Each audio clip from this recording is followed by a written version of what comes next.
Alrighty then. Ladies and gentlemen, it is Wednesday night, and you know what that means. It is Rick the Wrestling Dad and his boys, and we are back because it's time to stick in a boot and stretch him out in your guillotine and squeeze until he taps out. They should allow tap outs in wrestling, I think. If you tap, then, because I've seen it, especially in little kids, I think if you tap, it's an automatic pin. My favorite is when you have the leg scissors in around the stomach and the kids are just crying and they're just like squeezing, but you can't pin them because it's like their shoulders are like in a position where you can't get pinned. My favorite is when the kid's tapping out and the ref just pretends like he doesn't see it. Oh, call a quick pin there. Yeah, that's what I do. That's what I do. I just call a pin no matter what. And they're like, what? I'm like, dude, you're crying and tapping. That means you're done now. Now you're done. I would kind of ref by what I thought was morally correct. Yeah, so. You weren't exactly what we like to call a by the book. No, by the rule book. We weren't. Yeah. They weren't about to bring you in for Yanni and Zane number 2. Yeah.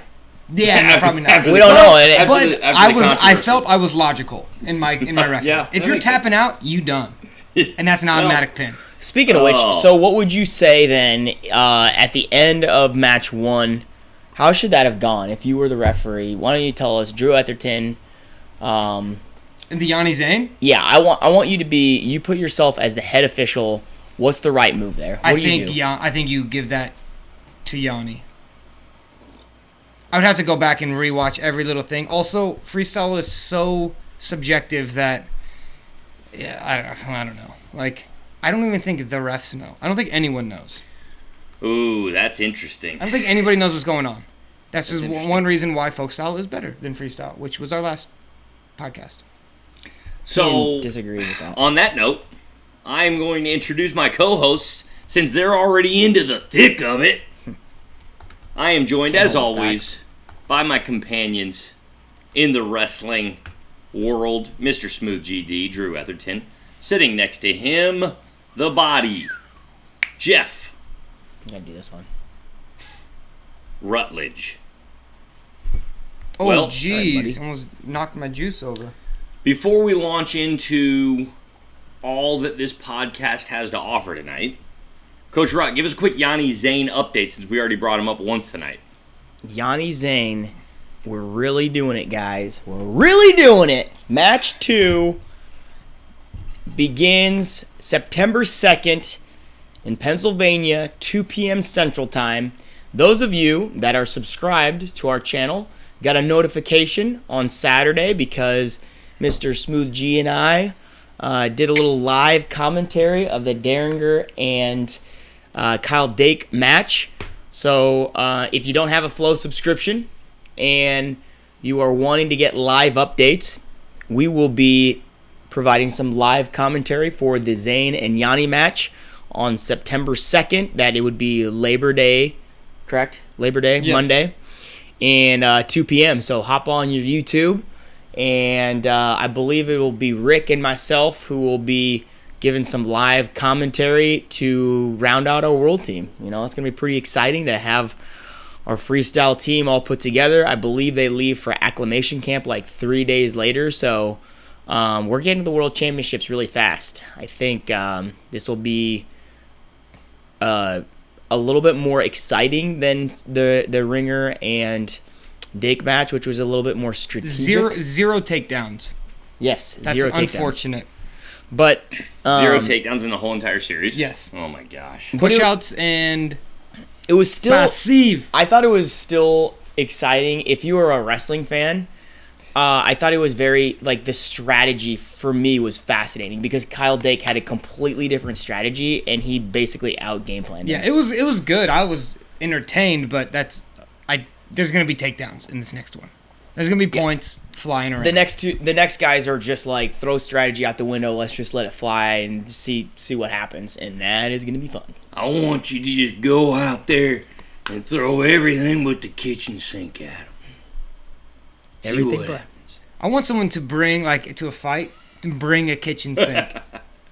And well, that's just the only attitude. thing that you're. That's you know what? But that would mean business. No. If you just actually you carry it. And you know how the people kitchen sink. like fighters will bring sometimes they'll bring a briefcase to like the ring or whatever, because I mean it's a business trip. Oh. So yeah, bring the kitchen sink, and then you do one of those, and then be like, oh, it's kind of setting the tone. Like, I think That's supposed to be the one thing you're not supposed to bring to a fight.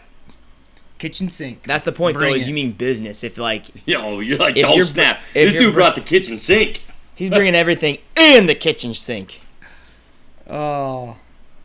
All right.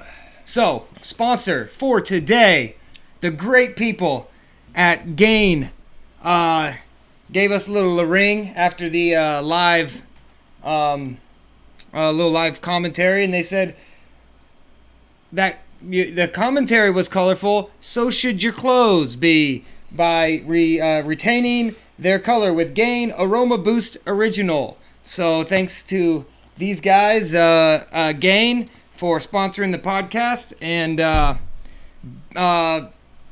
best comment about the first dumb thing that this guy says on the podcast wins By this guy, he is pointing to Rick. an old San Diego Chargers keychain that I ripped the San Diego Chargers part off of because they moved to LA and I was no longer a fan of them. So it's kind of like a mirror maybe on it. Yeah, so you could. It's kind of like a really bad mirror, very very gently used keychain. Kinda looks Best like- comment.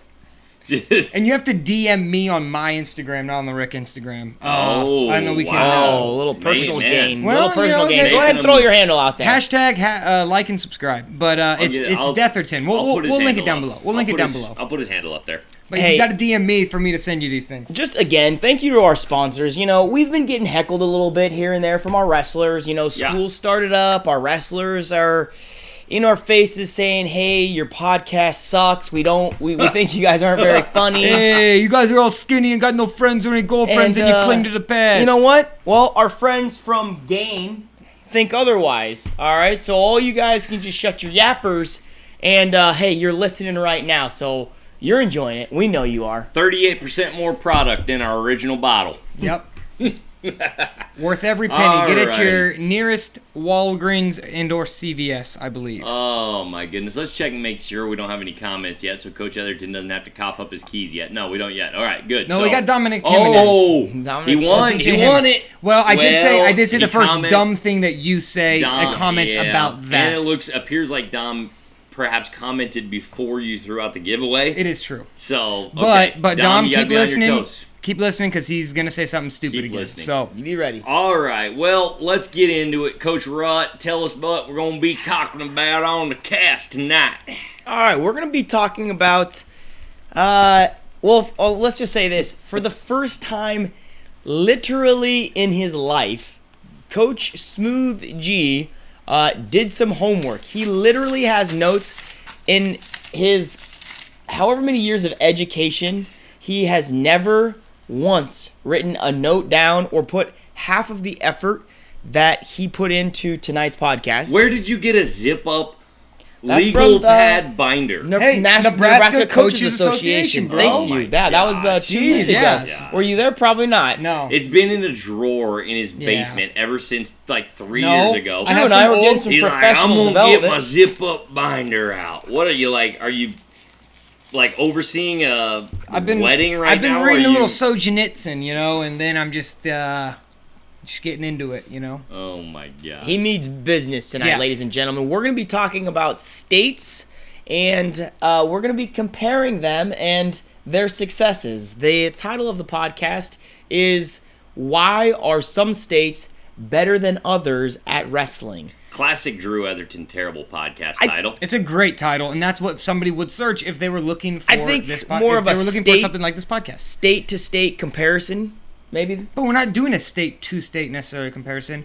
The main focus on this is going to be about our home state, Nebraska, and potentially ways to improve it, I think. And that's kind of where the idea of this podcast came from, and it's something that is quite interesting to me, which then hence the 12 browser tabs I have open and my notepad. Man, he That- spent Wow. a long time, and he's just kind of leading this discussion. He He's very cares. passionate, so we're just going to let Smooth G run on this, Let him and roll. we'll see what Let him happens. roll We don't for a really know little what's bit. going on. This might be our most successful podcast we've ever put out. It might be our least successful podcast we've ever put out. I think it's going to be all right in the middle. One thing we know for Riding on your certain, shoulders. think it's it gonna be right in will the not be mediocre. Well, yes. It's going to get interesting. Well, okay. All right, talk to us. So, Give us your thoughts. I just remember watching NCAAs and thinking there's, in the last 4 years, the most guys we've had, I mean, if you count Thomas Gilman as a Nebraska guy or not, that depends on it. But Nebraska just has not been well represented at the D1 national championships. And that kind of brought to my attention of why. Nebraska has great wrestlers. We did very well at Fargo this year. We have had numerous teams that have done really well on the national stage, but yet we are struggling, I believe, compared to other states on when it comes to the D1 championships and how that goes. And so that kind of led me to, why what's wrong with Nebraska wrestling, and then maybe is it purely about population? And I pulled up a few stats that actually Flow Wrestling puts together a very good play-by-play, or not play-by, numbers, whatever it is. By the numbers after each national championships. And so in the last 4 years, Nebraska has had, last year we had 2 D1 qualifiers from the state. The year before that, 1. The year before that, 1. And the year before that, 2. So we have only had, and a lot of those are the same guy at times. Whereas Missouri, so let's just go by last year. Missouri, I'm just going to go around the states that border us, that are very close. Missouri had 14. Iowa had 12. Colorado had 12. Kansas only had 1, but was their lowest in a very long time. Wyoming had 2, the smallest state in the U.S., by the way. South Dakota only had 1, which was also a very low for them. Wyoming had 2 in how long? In how many years? They had 2. No, this is just last year. Just last year. So, but before that, South Dakota had been at 3, 4, and 4 the years before that. And the same with Kansas. They were at 4, 3, and 3. So states, South Dakota is a smaller population state than Nebraska, yet they've been represented much better at that level. So then I thought, okay, does that just have to do with D1 schools? We have the University of Nebraska. South Dakota has South Dakota State. And so it's the same thing. The University of Nebraska is better than South Dakota State. So I'm not sure. I'm trying to figure out what all these things mean. And population is not just one. So Flo did a All-Americans by points by per million citizens of, well, not citizens, states, people, whatever, population, states people. Yeah, it's a word. You're if you're a statesman, for the population, you're a bit of a statesman. And yourself. so with that, if you go by all American points per state per million people, Iowa is almost double of the next state. So it's Iowa at 203.5, and the next is Pennsylvania at 118.6. And then it kind of stays right there where Oklahoma, South Dakota, Idaho, Ohio, New Jersey, Kansas, Minnesota, and Utah round out the top 10. And so that is so low. They have a lot of people though. Yeah. And so New Jersey's not thought of as New Jersey's at 7th. New Jersey's always been thought of. Well, here's as what's an interesting amazing is Catholic Delaware state. is 16th, ahead of Illinois at 19th. Where's New York at? They're not on there. Neither is California or Ohio. Ohio's not on there. Nope. Like they Not in are. the top They're not 10? not 20. Sorry, top 20. Ohio is. So Ohio is. They have a lot of people that live there. So we're saying by this, you are saying that Ohio is not one of the top 20 best wrestling states. No. That's not what I'm saying. All I'm saying is that if you take the All-American, this is saying is All-American points from where the people are from per million people. And so you can look at that, and Delaware has a very low population at, hold up, wait for it. This is why I did this, and I need to load it again. Oh, got caught with it, not reloaded. At under 1 million people. So they don't even have 1 million people.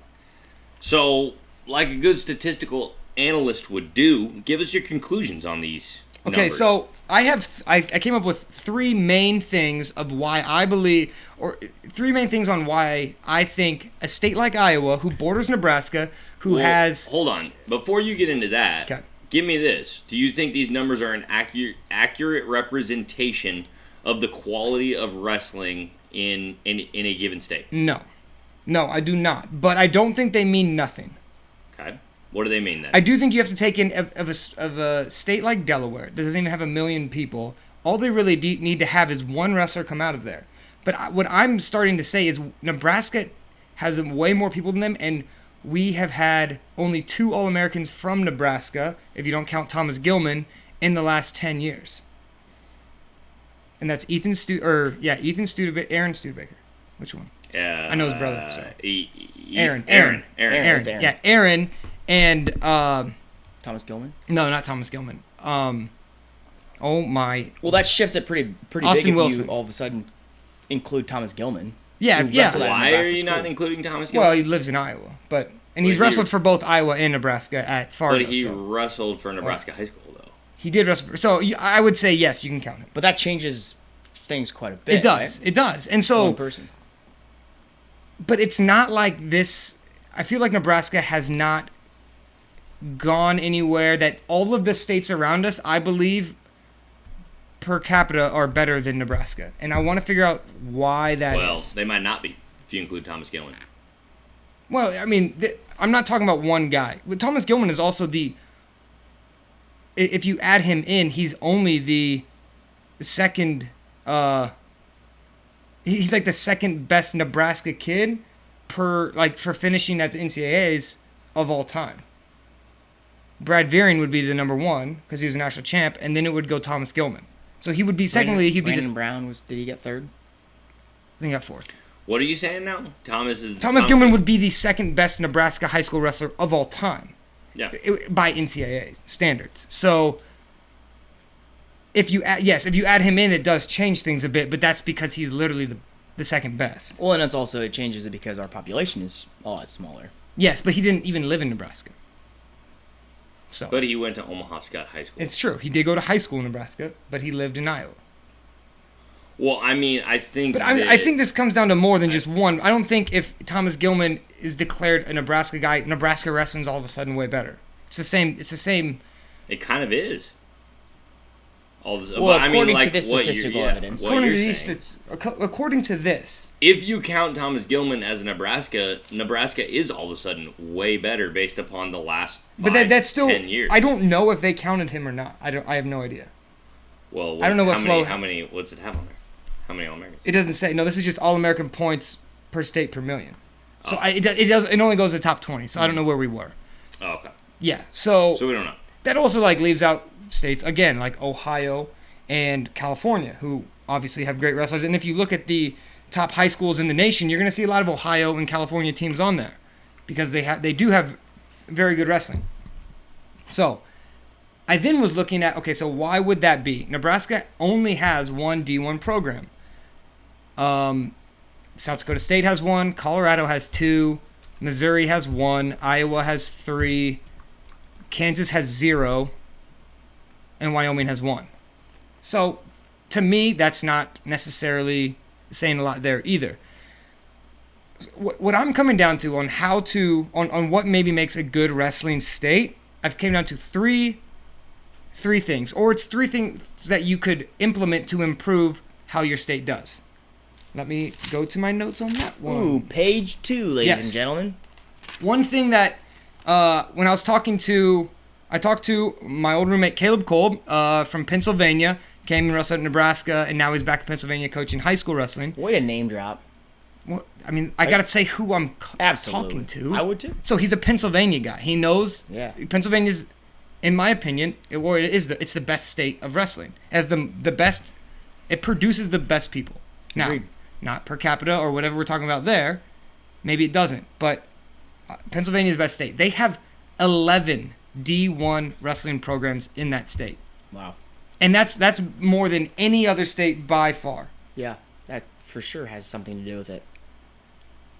And then they have 8 D2 programs. Nebraska has 1, and they have 2 D2 2 D2 programs. So I think one thing that is proximity to great wrestling, to exposure to great wrestling, whether that is to go and train with them, get them to come into your room, do camps, things like that. I think that's one thing that shows that if you have that, and if you live within the area to where you can drive, that is a great, that's something that can improve your state as a whole. Now, Lincoln is located in the southeast part of Nebraska, where if you're looking at a map, most people live not most people, most of the state is very far away from that.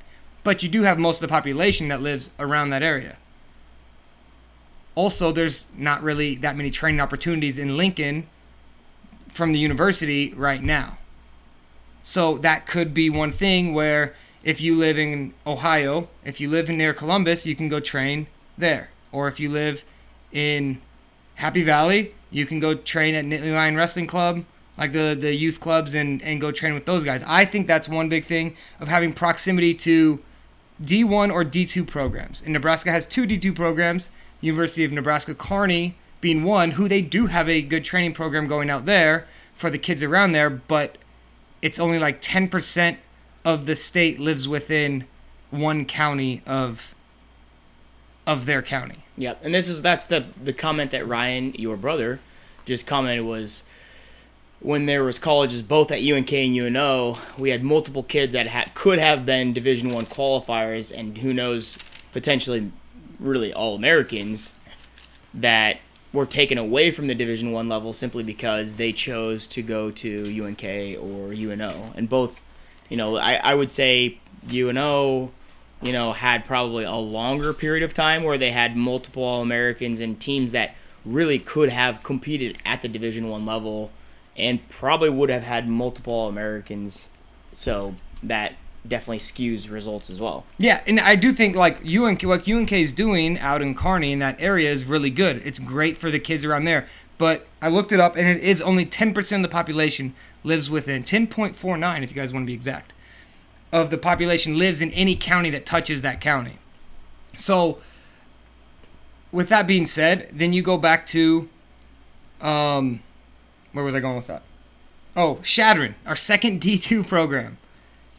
And they've had some good teams in the past, and less than 1.5% of people live within a county that touches Shadron County in Nebraska. Now, it's closer to South Dakota, border South Dakota, so South Dakota kids could if they had a training program going in Shadron, but again, that would not be helping Nebraska wrestling out. So I think having access to more of those programs, you're going to get ex-wrestlers who are now in the community after they graduate school. A lot of them will stay there. They can then reinvest into the local communities, into clubs, into high school programs, or whatever that is. And I think that over time is going to help. So more wrestling programs in the area is going to help. Also, I think one thing that is unique with Nebraska is that the University of Nebraska is a great wrestling school where if you live in Pennsylvania, there's some schools that aren't as top-notch as the University of Nebraska is in wrestling, to where there's more opportunities for guys that would maybe go D2 and do really well. They could go D1 to these other schools and then have a chance to qualify. Whether they do a lot at that at the tournament or not, they're still counted as a D1 qualifier. So I do think that with Nebraska being as good as they are, can actually somewhat hurt in the stats column there. I'm not saying it hurts Nebraska wrestling, but it statistically it makes it look worse, I think. The second thing I had was rules. So again, talking to Caleb, or talking to my brother who coached in Iowa for a while. In Iowa, high schools can practice together after a certain point. So if you know of a high school that has some guys around your weight that you want to train with, 2 high schools will get together and they'll practice together for the rest of the season. I think it's like 1 week it's at one school and next week it's at another school.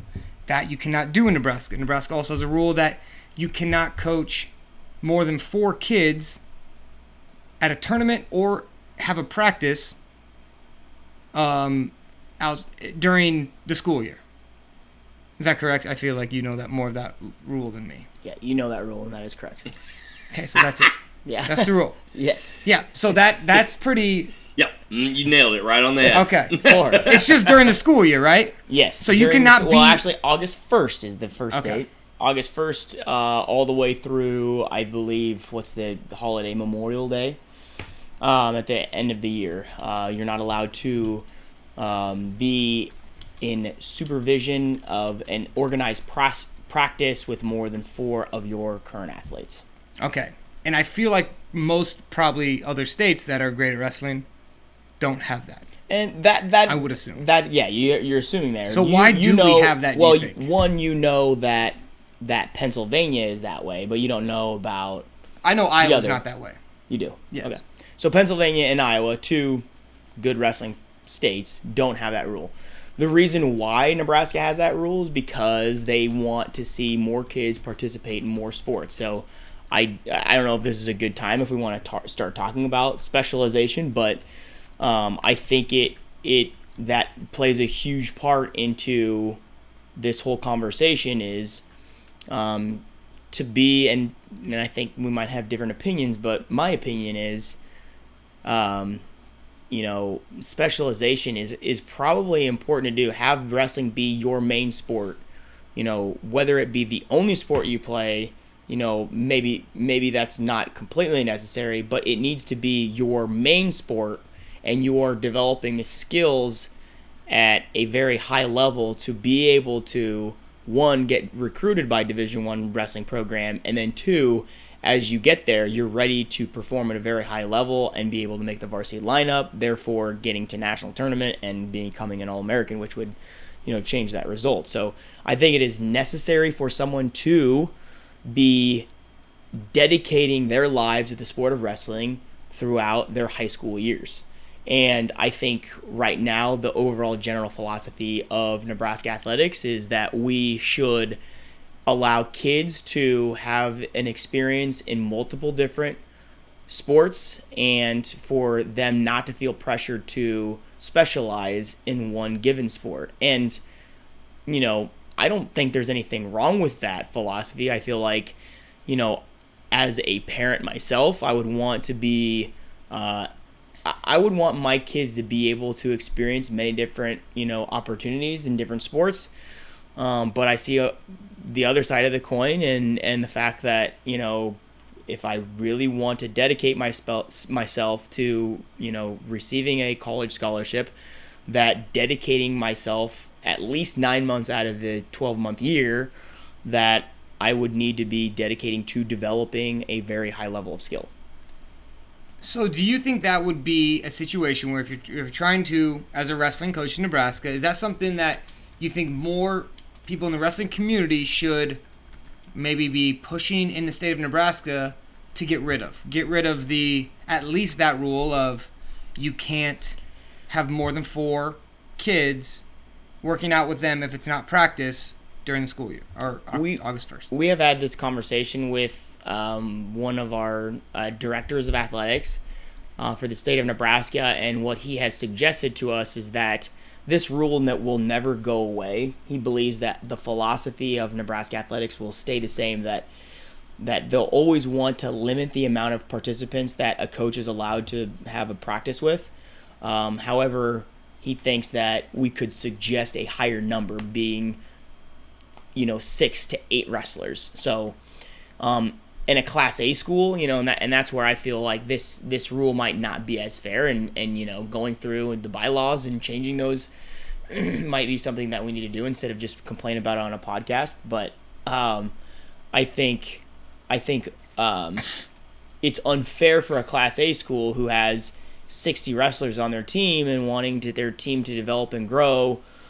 It's unfair that we only get 4, and a Class D school that has, maybe 4 wrestlers on their whole team, they get to basically have their whole team in practice year round. It's different depending on the numbers. So, changing the bylaw to making it 8, 10, I don't know if 12 is too greedy, but I think 12 would be a number that we could probably do some work with, to be able to run some.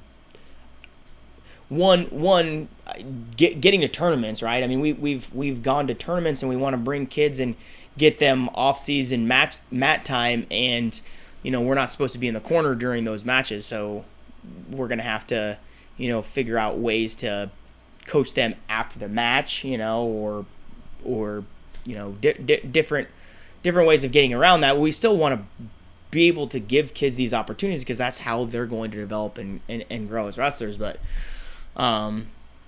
yeah, so I guess long story here, but I think that we need to grow those numbers. I don't think the philosophy is ever going to change in Nebraska athletics. I think that's bigger than wrestling coaches saying we want it this way. I think overall, as the state of Nebraska, we have decided as an overall, I'm talking every sport, we've decided that we want to share our kids. We want our kids to have multiple opportunities, and I don't think that's necessarily a bad thing. It is. I'll say one last thing. It is a bad thing if you're trying to make the most D1 wrestlers you possibly can. But if you're trying to make well-rounded individuals, which I think is what Nebraska is focused on, then maybe it's not a bad thing. Here's some interesting data for you. I wonder if specialization has to do more with the sport itself and what sport you're trying to become good at, and less with whether or not it's actually... I guess what I'm trying to say is this might not be true across all sports.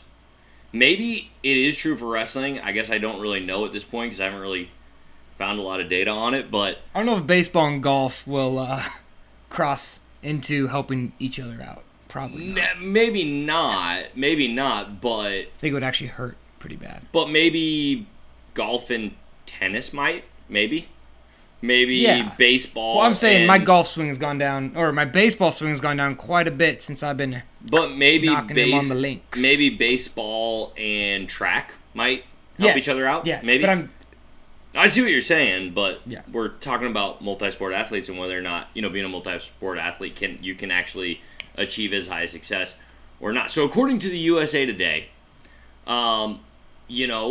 gymnasts tend to specialize. 87%. This is a study, a questionnaire done on the NCAA athletes of 2018. 21,000 athletes, all NC2A or NCAA or NCAA, however you prefer, athletes were polled. Hey, you can comment anytime now. The comments are now open. 87% of D1 women gymnasts had specialized in the sport by the age of 12. Now that makes sense to me. It's like gymnastics. You're not going to be making the Olympic team. You're not going to be making a college team if you're not specializing early, right? Right. 68% of D1 men's soccer players and 62% of D1's women's soccer players were one-sport soccer athletes by age 12. Okay? 66% of D1 men's tennis players, 75% of D1's men's tennis players specialized by age 12. 55% of D1's ice hockey players specialized in their sport by age 12. So, okay, those are very, niche-y, unique sports. I would actually call them less mainstream sports. I would call them less popular sports in America. I would include wrestling in that group. I would too. Okay? Now, the interesting thing is when you become actually a more popular, more mainstream sport, it seems like you see less specialization. 71% of D1 men's football players were multi-sport athletes. 88% of D1 men and 83% of D1 women who play lacrosse also played other sports. 87% of D1 female runners and D1 male runners were multi-sport athletes. Now that makes sense because they're probably counting track and cross country as two different sports. Maybe not. But it is just kind of interesting because to become a D1 football player, apparently you don't need to specialize. Well, let me also say this. I wonder if this at all has to do with size. And we were kind of alluding to this earlier and before the podcast started. Nash Hutchmacher plays football and he wrestles. He's also a heavyweight, so try being a guy like that and not wanting to play football and not... I think you're going to get a lot more of bigger guys, which tend to come out to be D1 football players, are going to be playing multiple sports. One, they're already super athletic. A lot of their and they're just bigger to where I think that matters. I think if you look at wrestlers, I would like to see what the specialization of D1 125-pound qualifiers is to the D1 heavyweight qualifiers and pull all of them over the last 10 years and see how many of the D1 125-pound qualifiers were one sport or multi-sport athletes and how many of the heavyweights. I think you're going to see a big disparity there. Yeah, I mean, and like kind of what you were alluding to with the gymnastics, and when it comes to that, it seems if you're great at gymnastics, you're probably pretty small, and you're probably not going to play football that much. I wonder. Here's my totally off the cuff conclusion.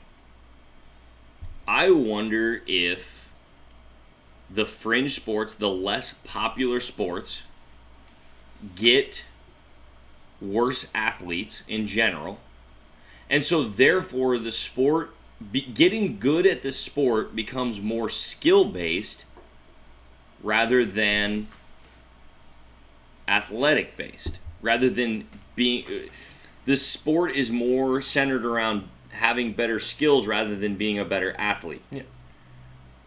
Because just the good athletes are doing the more popular sports. The good athletes are playing basketball, playing football, running track. Yep. So you're titling wrestling as the skill sport, gymnastics as the skill sport. Is that what you're saying? Tennis, gymnastics, those sports that we read off earlier. Baseball. Well, I do think one thing to mention here. Baseball's not on there. Yeah, it's not on there. Baseball's not on Baseball there. is a highly skilled sport. It's not on either. It's not on either of the two lists. So yeah. But go back up to the first list, and let's list off these sports: gymnastics, soccer, tennis, hockey. All of the people that do the best people in the world that do those sports usually aren't doing it in high school. A lot of them aren't. A lot of them are club sports. Soccer, the best soccer players in the United States do not play high school soccer. The best tennis players in the United States do not play high school tennis. A lot of times they go to these academies all over the place. I don't know about hockey, and I'm not sure about gymnastics. Nebraska doesn't even have gymnastics anymore. I do think, but yet I know people from who were gymnasts at Nebraska who are from Nebraska, and it's because it's all club sports. So I do think a lot of that is they're specializing and they're doing it year round. And it's like you got your travel soccer, you got your gymnastics, you got things like that. Now wrestling is a popular high school sport. And the best guys in the United States wrestle in high school. Well, I mean, everyone wrestles in high that school. might be a debate for another episode, but is that where we're going? Is that where wrestling's going? Are we going to become a club sport and not a high school sport? And I hope not, it's almost like a club sport that is a mainstream high school sport in a sense that almost every high school has it. You only have to have 3 people to have a team, 1 person to have a team, essentially, to where most places have high school wrestling in the United States, to where it is a mainstream sport. There's lots of participation in it, but yet it comes off and acts more like a club sport where the specialization should be year-round, but yet laws like that we have in Nebraska prevent that from happening. Well, it's still not a mainstream sport. At least for us. I mean, what do you mean by a mainstream sport? When you're comparing it to there's lots football, of participation. There's a lot of participation in wrestling. When you're comparing it to football, basketball, what? I mean, do we have more participation than baseball and soccer? We definitely have more. I bet we have more participation than basketball, or just as much because we can have as many people on our team as we want, and they can only have it. If you count the kids that go out for basketball and get cut, then we don't. Yeah, okay, but I mean, it's not one of the top ones, but it is in every high school. For the most part. I mean, there might be some states that don't have high school wrestling, but I don't know of that. We don't have high school gymnastics. We don't have high school hockey. We don't have high school there are lacrosse. States that don't have high school wrestling. Okay, yeah, but there's not very many. Even the ones that it's not popular, a lot of like Arkansas or Alabama, they still have it. Yeah. So Arkansas's only had it for like 8 years. Yeah, but they still have it. To where it's like we don't have gymnastics, we don't have lacrosse. We do have soccer, but I know most high schools in Nebraska do not have soccer. The majority of them do not. And we don't have hockey. So all of those sports that we mentioned, Nebraska, if you're in Class C or lower, you for sure do not have any of them. And Class A only has 1 of them. Yeah, I mean, I don't think... is this disagreeing with my point at all? I don't think we're disagreeing. I think what it's saying is that the laws on the books in Nebraska it's hurting wrestling in Nebraska by a lot. When it's not necessarily designed... I think the way it's designed, it's... I just got a cramp. I thought you farted. I just got a cramp. Oh, okay. my hamstring You locked need me? up. You need me to help you out? Oh, dude, hamstring locked up. Someone oh my call. gosh. Let me get in there. I was trying to get it out. I couldn't. It was locked, and then my foot was locked under the table. Oh, that was bad. Right, you okay? That was bad. That's Oh my embarrassing. gosh. I need to drink up. I need some water. Yeah, get some water. Oh my gosh. Okay, so I just think the law, for people, it's pretty ridiculous. That's one thing that can change quite a bit that we know as coaches we find extremely frustrating because the more participation we have in the offseason, the harder it is on us because now we can't take 6 kids to this huge tournament. We can't do that. We can only take 4. Yeah, I mean, In the whether- off-season. I In guess- the I don't know. off-season, I'm in the just having a- off-season. I'm having a hard time pinpointing it on the rules when I just feel like. I'm not saying it's all one thing. It's Well, yeah, maybe a varied yeah, analysis. Okay, so maybe the rules are playing a little bit of a part. Yeah, are there some rules that I'd like to see changed? Definitely, for sure. But I just think it's interesting that when we're thinking about the idea of kids specializing or what sports they're going to choose to do and what sports they're going to try to excel at, I mean, we're not going to get as many kids as football. That's not going to happen. No, but that's not what And- we're arguing. I think we're doing fine for our participation rates are really high, so that's not the issue. I think the issue is what the kids who are only wrestlers, they have to find other training because we cannot train them in the off season. Essentially. Yeah, that's what's frustrating, and that's what leads me to believe that we are on that trend to becoming a club sport and not a high school sport anymore. I believe that from those numbers that we just showed with participation, and hey, I love high school wrestling, and I'm a high school wrestling coach, and I'd love to see it stay in high school. But based off those numbers, and we all agreed that wrestling was a skilled sport similar to gymnastics, similar to ice hockey, similar to what were the other ones? But tennis and tennis. all of these, the majority of those sports are all becoming more popular at the club level than the high school level, and that's because the overall philosophy of the high school level is to get multi-sport competitors. They're all doing multiple sports, all the mainstream sports of basketball and football and all those mainstream sports. You don't need to be specialized to get a Division I scholarship, but all these other sports you need to be specialized in order. You're saying the more you encourage kids to specialize, the more you're going to drive their sport out of high school athletics. Yes. Yeah. Because it does not jive with the overall philosophy of high school athletics. I would agree with that, but I think that's also largely just because part of the reason gymnastics is no longer a high school sport is because it also was not popular and really expensive. Yep. I think popularity has a lot to do with it. Not popular and really expensive, and the kids that did it tend to only do that. So I think high school athletic. I'm sort of guessing here. I think the high school athletic directors are like, okay, so we have super expensive equipment. We have kids that are only doing just this sport, which is the specialization argument that you're making, and I'm agreeing with. And we don't even have that many of them. We don't have that many kids. It's expensive, and they're specialized. So it's like, why would we spend our time and energy and money on this? I would like to know, because I remember I was a 8th grader when they dropped it, and in high school gymnastics is what I'm talking about. And I think it probably has to do with participation rates. I wonder if ice hockey A is lot of it was safety and liability Yes, too. But let's not spend too much time on gymnastics here. No, okay, I know, but ice hockey, they do have that. I mean, they do have these in some high schools, so I do think it's a population thing. Okay. All right, let's get down to how about this real quick before we go on to that? How about just to wrap up my point? How about swimming? Why is club swimming becoming more popular than high school? Because that's where the best people Why? are. Because I think I would assume that it goes year round to where the toughest competitions, and you can go pro at a young age. It's kind of like soccer. You can go pro at 16 in soccer.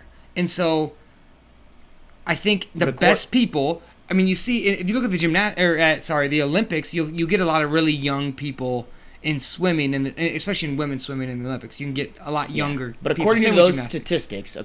statistics, those that are specializing are getting Division I scholarships, and I feel like that is Is it certainly say true. swimming in there? Well, anywhere? No, yeah, it doesn't say scholarships. It's just athletes.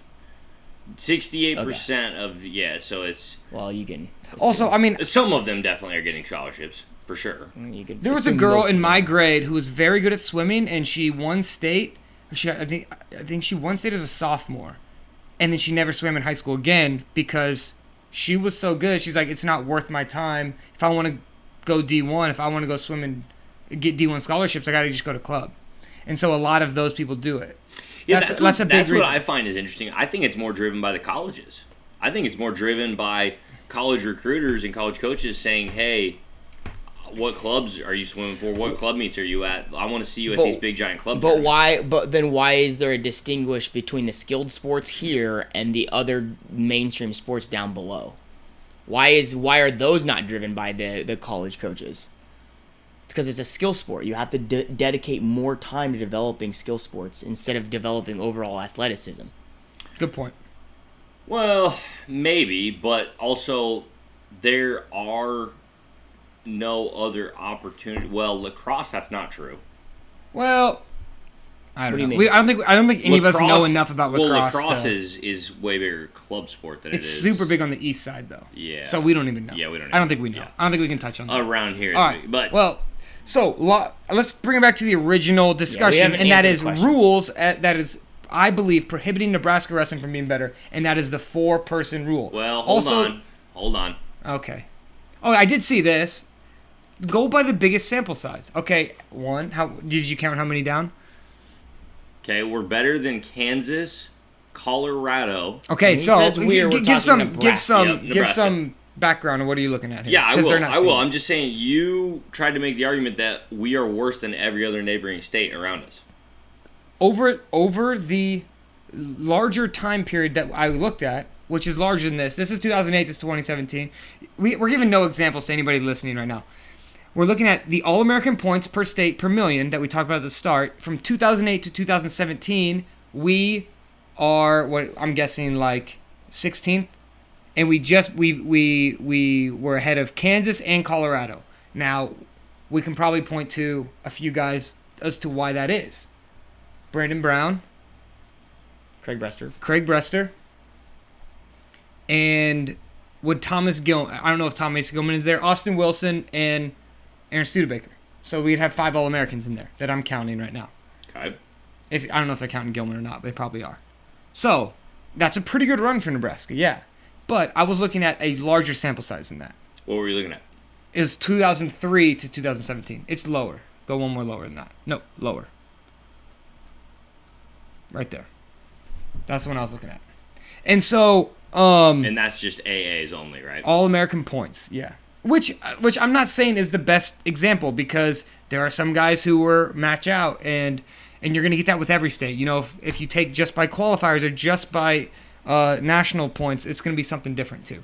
But what I'm saying is, I think we're just trying to figure out. I think the goal of what I am thinking of for this podcast is how can we make Nebraska wrestling better? What are some things that we can start to try to do now that is going to make Nebraska better to where we are higher up on those charts? And so then I'm going to so we just came up with rules. So we had proximity to training and rules. My third one is I think the biggest, which is something that my brother talked about and something that Caleb also talked about, and that is culture. And it is going to be, I think for sure, this is the biggest thing. Iowa has the best wrestling culture of any state.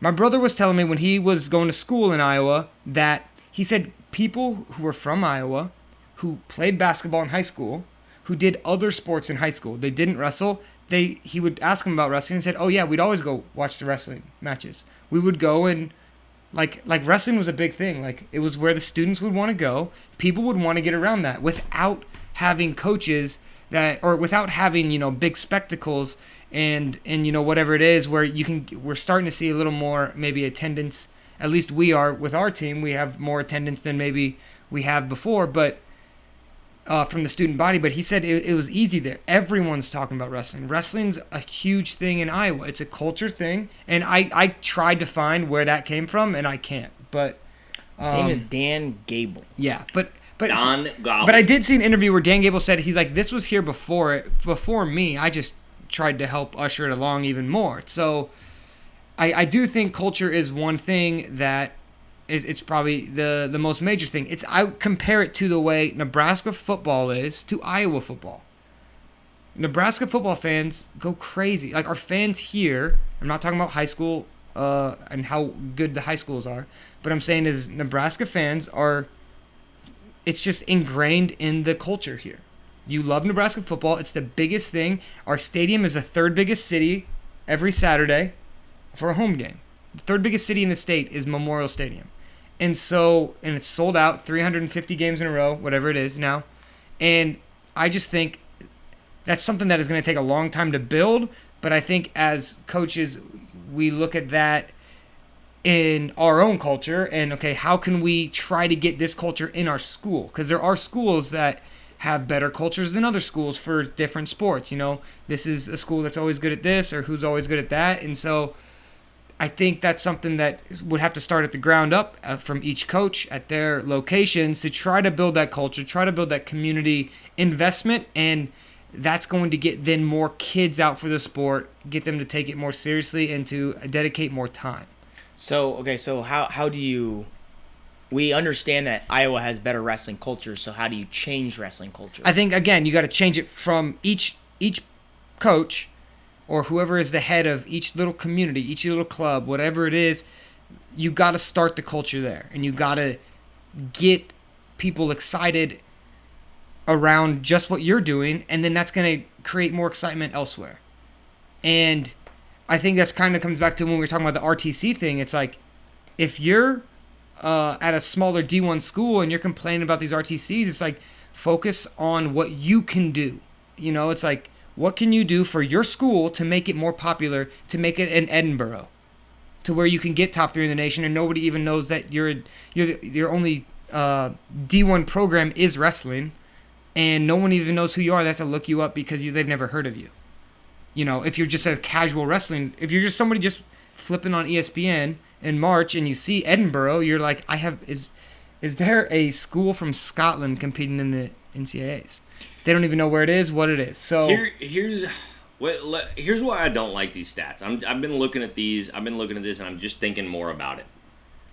I mean, in theory, this should be a good tool for a college wrestling coach to look at and be like, where do I want to? If I wasn't sure who I wanted to recruit, where do I want to spend my time? What high school state tournaments should I be looking at? Just the state champions and maybe sending them an email? Not necessarily, right? No. You'd throw per capita out the window if you're a college wrestling coach. You look at the big board, you look at the rankings, or you look at, you go to the big tournaments and just watch the best guys wrestle, well, and then that's where you go. If you want to know if a kid, if you want to know if, that's what I'm saying, is if you're a college wrestling coach and you don't know, like, you don't have the big board in front of you, you don't know. Then get a new job, bro. Yeah, but that's what. You don't know how to work them internet. What you guys are trying to say is I don't have online. What you guys are trying to say is what state is the best at producing good college wrestlers, right? It could be, yes, but there are. It could be. No. There's a lot of. I don't know what we're talking about. I guess it could be. Let's talk about something. No, what I'm saying is there are a lot of guys from this state who have had so much potential to do something at that level, and it just didn't. It didn't happen for whatever reason, and so it's not that you can't, like, there are states that some guys come out of that have all the talent in the world and they don't end up being an All-American in D1, and so they're not represented here. But what I'm saying is, these things don't lie. The fact that we've had last year we had 2 D1 qualifiers, year for that one, year for that one, year for that 2.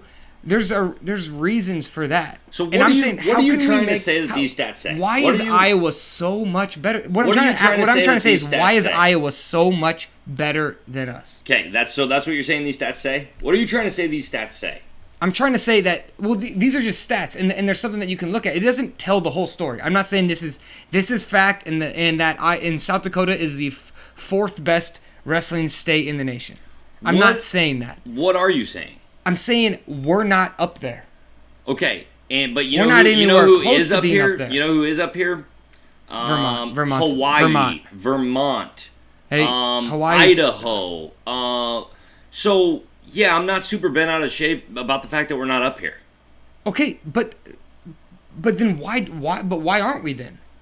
I don't know, because Hawaii had Travis Lee and the dudes from American that had like 8 All-American titles between 3 guys. And that's why I'm saying it's not the end all be all, but there is an issue. I'm just saying, how that's can what we I'm get trying up to there? say How to can you. we, That's what I'm trying to say to you. Maybe there isn't that big of an issue. No, Like, but it's not like no this is wrestling nothing. coach I don't think like, you can man, just... no college wrestling coach is like, man, I gotta get them Hawaii kids. No, but the point I am making is that not being up there is like, if it came down to, if we were up there somewhere and we're like, well, Idaho's just 3 in front of us and we're probably better than them. That's not what I'm. It's like, you gotta take a bigger sample size for that. If all you're asking me is would I rather be up there than not be up there, yeah, I'd rather be up there. But I'm not. I don't really care that much because it's not even a big deal. Okay, it's not like you win an award for being up there. I think it's not the end all be all, but there's an issue with.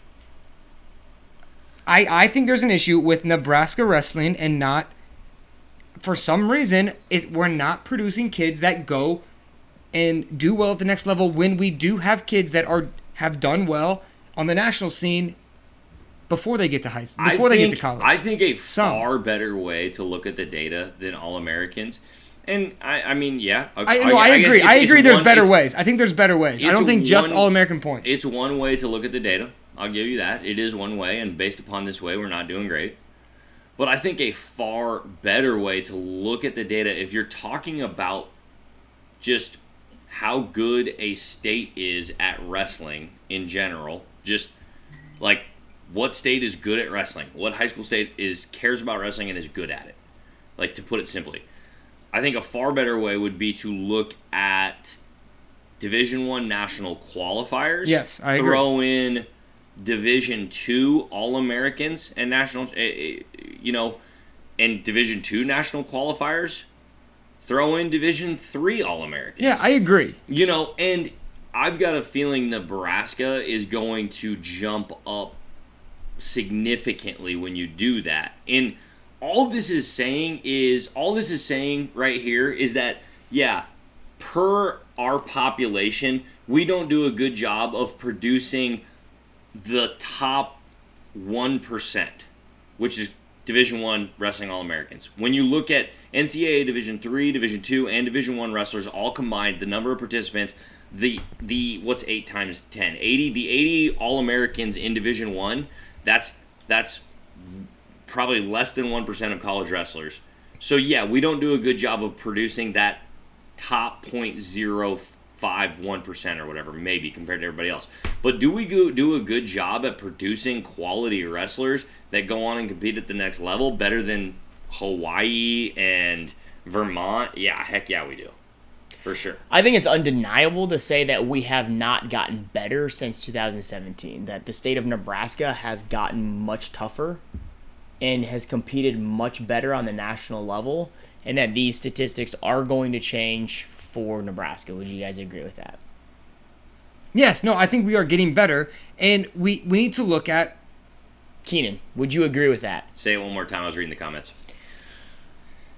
I think Nebraska has undoubtedly gotten better since 2017, and these statistics that we see in front of us will change as we get to 2025. A great deal. I hope so.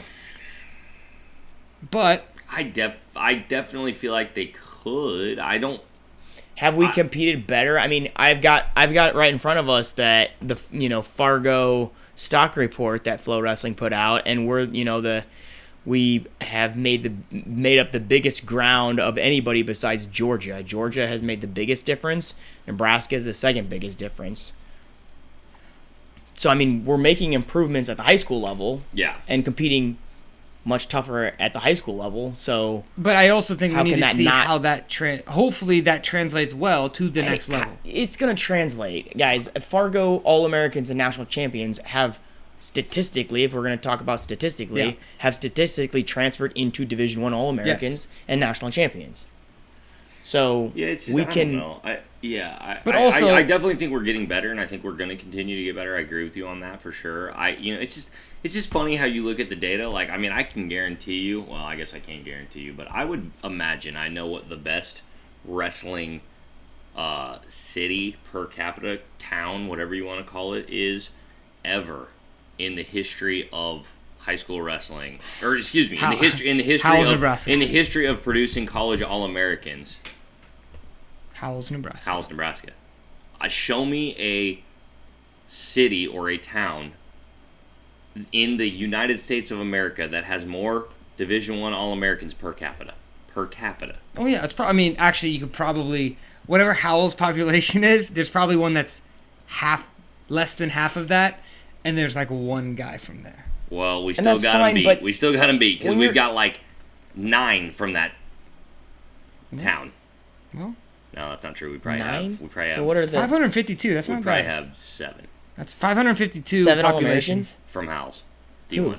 Who? 4 Brester from and 4 Veering. from Brad Veering and 3 from Craig Oh, okay. Brester. Well, but that's what we call a statistical outlier. Exactly. That's Yes. the point that I'm trying to make. Well, there are statistical Why? outliers. So how's in that? there. So you're saying not that an this- that accurate the status is representation. skewed. It's not an accurate representation. Okay. I agree, but it's- this sample size is big enough to not mean nothing.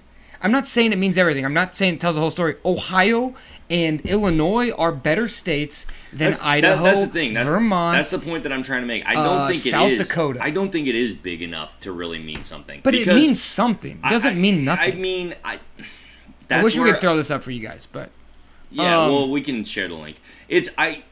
That's where I'm saying I don't know. Is it really big enough to mean something? Because it's like, so what is this saying about Hawaii? What's it telling me about Hawaii's wrestling? it means that there have been guys that have competed at a very high level from Hawaii per population. Yeah, so Travis Lee and the Tarouse. Yeah, the Trows. Okay. So we got And I mean, there could be more. We don't know exactly what Coach who's in there. What Coach Rutledge just said. My point about Howells is like, oh, that's a statistical anomaly. That's the exact same thing I'm saying.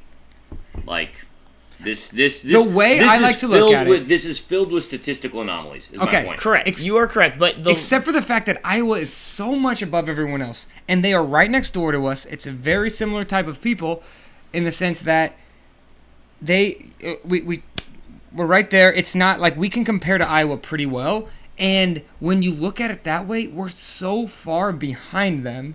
And why? And what I'm trying to ask is why is that, and how can we change it to make Nebraska way better?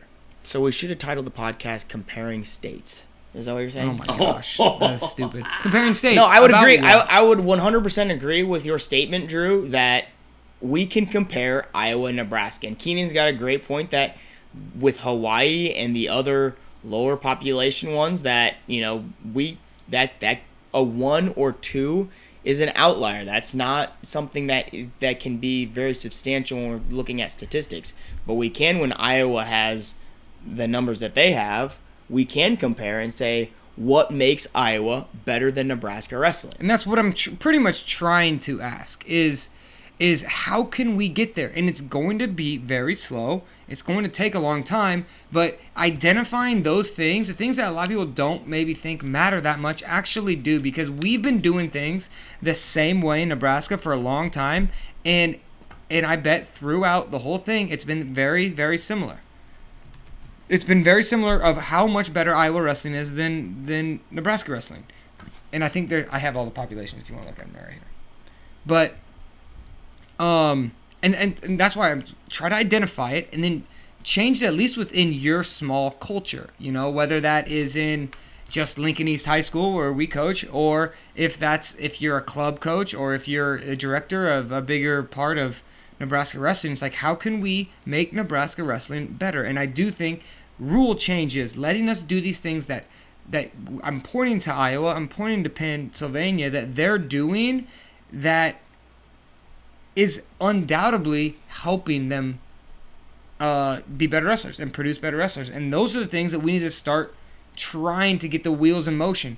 Let us practice with more than, or wrestle with more than 4 kids, or coach more than 4 kids, or let coaches be able to wrestle wrestlers. Would you? So I'll give you this: that there are probably some things that Iowa is doing that we are not doing that is giving them an advantage over us. So I'll give you that. How much will you give me in the way of the fact that there could also be a lot of things that have happened in Iowa that we can't, that are at least outside of our control as a state, that have influenced Iowa's success? Oh, for sure. But so, like them having 3 successful Division I college programs, them having one of the best college wrestling program ever in the history of college wrestling, or as far as best dynasty. And it's in their culture, and that's great. Let's get it into our culture better, and that starts at the ground up. To get it into our culture, we need the Huskers to rattle off 15 Okay, D1 how about we have people show up to Final X? Let's get more people to these duels. Let's get more people to where wrestling matters more. more. People to show up to Final X? Buy Matt side seats like I did. Loser. You both hate Nebraska wrestling. If you want to know why so many people show up to Final X in Iowa City? Because Dan Gable went to freaking Iowa University and rattled off 15 national championships. Yeah. Okay. Jordan Burroughs doesn't hurt Nebraska. Yeah. James Green doesn't. Jordan Burroughs is the hottest wrestling on the planet right now, guys. And he's wrestling in our city, and nobody wants to come. There and watch. was. What's more? I'll answer that with a question. What's more popular, NCAA wrestling or international wrestling in America, in the United States? NCAA wrestling. Yep. Okay. Dang. So you're saying the best American wrestler is Cael Sanderson? Oh, wow. Jeez, when you go back on your arguments, it sucks. Give him the headgear shame. Give him the headgear shame. I don't know. Yeah, we'll figure it out. Okay, so that's it starts there. But unless you identify these issues, I think that's the big thing, is people just kind of I feel like the state has somewhat been just aimlessly doing what we've always done for a long time and not identifying, why is Iowa better than us? Okay, how can we at least start to make a little ground on them? It doesn't have to be immediate. I don't expect us to catch Iowa in 5 or 10 years, but 30, 40 years down the line, wrestling in Nebraska could look a lot different if Can we people improve? identify Yeah, the absolutely. issue. Okay, Can but we improve? haven't improved in a very long time. And so it's Sure. like, it's no, not like... that's not true. yeah. That's okay. Statement's false. Yeah. Okay, well, maybe, but our culture of wrestling hasn't changed that much. I think it's starting to change quite a bit right now. Okay, hopefully. Can we improve? Yeah, absolutely. I do think we can improve. But outside of a miracle, I agree with Ryan Etherton. We are not in a historical position to compete with Iowa purely based upon the way that history has unfolded. Now, that history could change, that could change if I guess that's a whole nother thing, but that's what so to go back to a better way to answer your question, the people of Iowa City don't go and fill up Final X because Dan Gable was an Olympic champion. They go, and this is conjecture on my part, they go and fill up Carver Hawkeye because of the Iowa Hawkeyes and because of Dan Gable winning 15 national championships or however many it was. They don't go because he was an Olympic champion, international wrestling legend. Yeah, they go because of the University of Iowa, and they're all wearing Hawkeye gear. They're not wearing Dan Gable Olympic championship shirts. They're wearing Hawkeye gear, and the Hawkeyes rule the land, and so they fill up the stadium. And it's deeply embedded into the culture because Dan Gable made it embedded into the culture because he won. Yes. It's the same as Nebraska football being deeply embedded in Nebraska. Same. It's going to take time, but there are steps that can be taken to at least improve it. I think smaller communities around Nebraska. How come? Can we ask another question? How come wrestling is was so popular in Pennsylvania before Penn State? I was just gonna say that. The interesting question to me, I feel like I've got a good beat on why Iowa is good at wrestling. The more interesting question to me is, why is Pennsylvania so good at wrestling? That's a more interesting question to me. I don't really know. The reason why we're talking about Iowa is because we can compare ourselves to Iowa better than we can compare ourselves to Pennsylvania. Well, yeah, and that's fine, but yeah, okay, that's fine. But why? I mean, I think we should be asking the question, why is Pennsylvania so good at I agree. I mean, they do have a lot. They have a lot of colleges. They have a lot of universities that have wrestling. I think it's. Let me pull out my trusty little book. 11 D1s and I think 8 D2s. That's insane. That is insane. Hold on, let me check it. Where is it? Here we are. I looked this up. I'm a stats guy. What can I say? I like to do a little study. Okay, oh my god. Yep, 11 D1 programs, 8 D2 programs. So they have 19 D1 or D2 programs. D3 I couldn't get numbers on. That's why I'm not including them. But I didn't want to look up where every D2 D3 school was at their website. So that's going to help. And that could be though because it is because it was popular before. Hard to know which came first. Yeah, chicken you don't or know. egg. I don't know that one, and so that's where somebody like a Caleb Kolb could enlighten us potentially. But well, what people have said is that it's coal mining country. Yeah. It's a bunch of folks that this is so like this is. I mean, there's no actual backing for this, but it's people that were tough, people that had to fight for growing up as a living, and I don't know. I read an article and they were talking about that in Iowa, and Tom Brands was comparing that the Iowa mentality when you grow up is that, and that's the same with wrestling, and that's why he was saying wrestling is so popular in Iowa, and I'm like, well, Nebraska's very, very similar to that. Definitely disagree with. I mean, I don't completely disagree with that, but I mean, I get it, but no. You just my don't thought like is anything Terry Brands says because you hate him. That's true. That's pretty accurate. Okay, well, so whatever Terry, you said. Come on down to Lincoln and show this guy. But who's Nebraska is this. That's what I'm saying. Is the culture is the exact same in Nebraska, and that could be that 70% of our population lives in pretty much Lincoln and Omaha and just outside of that, to where we don't have too many people that live outside of Lincoln or Omaha, which are cities. And maybe there's more population in rural Iowa. So, all right. I don't know. 3 things. Review the 3 things that you think that would make Nebraska wrestling. Rules. The rules that are, I would say, forced upon us by the NSA. Forced upon us by the NSAA. I believe is the NSAA. Rule modifications. Rule modifications. To allow more specialization. Yep. Proximity to high-level training. Okay. And culture. Those are my 3. Okay. There we go, folks. You heard it from the man, the myth, the legend. You heard it here first. I did them sign. I didn't even get into literally 70% of all the stats that I got. So, if you wanna keep this going, then DM me. Go to his Instagram. He'll also whoever says the meanest thing about Keenan in the comments.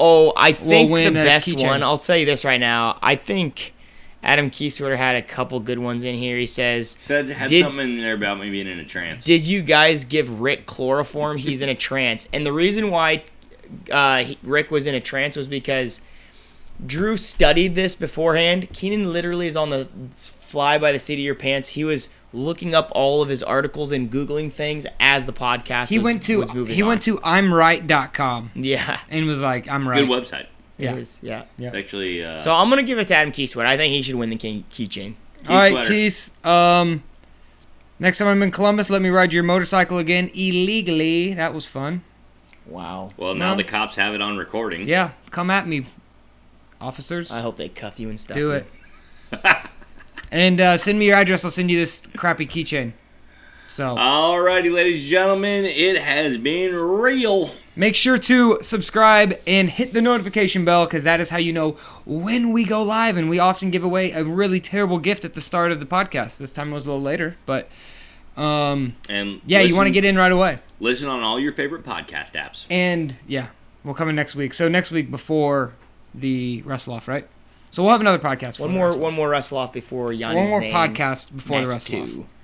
Alrighty, over and out.